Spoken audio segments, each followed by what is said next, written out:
I'm never watching adult films ever again. All right, you guys are in for a treat. This is his first time ever doing stand-up comedy.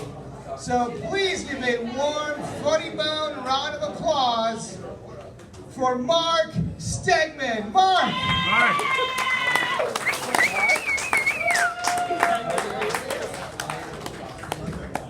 Okay, so as you just said, my name is Mike Stegman, and if you can't tell, I'm a bit of a nerd. The shirt should give that away.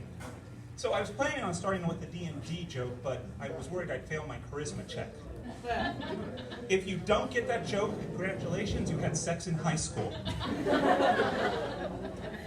Now,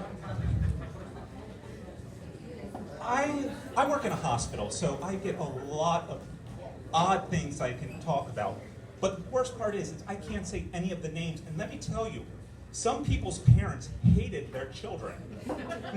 Like, seriously, what were you drinking when you spilled the Scrabble board and said, "That's the kid's name"?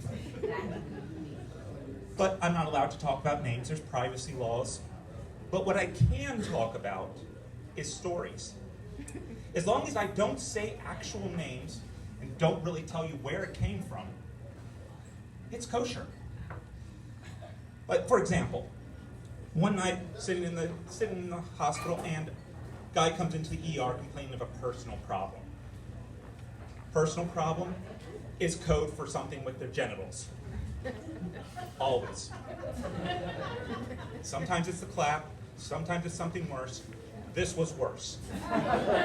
They pressed him for what was going on, and finally he said, "I got my dick stuck." "Okay, sir, where is it stuck?" "In a bottle of Pepto-Bismol." This is why we have warning labels. The pink stuff might have started out red, but afterwards it got a little bit lighter. Yeah, that was bad. There's another good one. Had some girls come into the ER.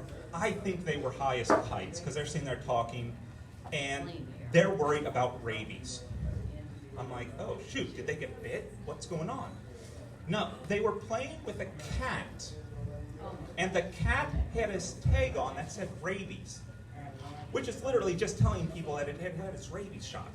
But these girls thought it meant the cat had rabies, and since they were playing with it, they had rabies too. I'm like, shit, close down the hospital, we've got airborne rabies. We need to quarantine this whole place. I might have it myself. But my favorite part is my interactions with my coworkers. I've actually got coworkers here. I'm not going to point them out because they're probably already embarrassed. But one night, I'm sitting there talking about food. If you can't tell, I like food. Anyway, I'm talking about foods, and I'm saying some of these foods people eat don't make sense. Like the avocado. Who looked up into the tree and said, "Holy shit, that tree's got balls. I want to put that in my mouth." The hell is wrong with you? And then you got stuff like oysters. Who said, "There's a rock here, I'm going to break"? Holy shit, there's snot in here. That looks tasty. My coworkers, I was telling the story, and one of my coworkers said, "Well, does that make coconuts tree titties?" I said, "No. Sure, they're full of milk, but breast milk is so much easier to get to. You just latch on and suck. You ever suck on a coconut? That shit doesn't work. You get it full of hair, you get a mouthful of hair, that's like going down on a woman." Ouch. So, you know, that's a bit of a problem there. And this is the first time I've done this in I haven't been on stage in a long time, so I'm going to stop there.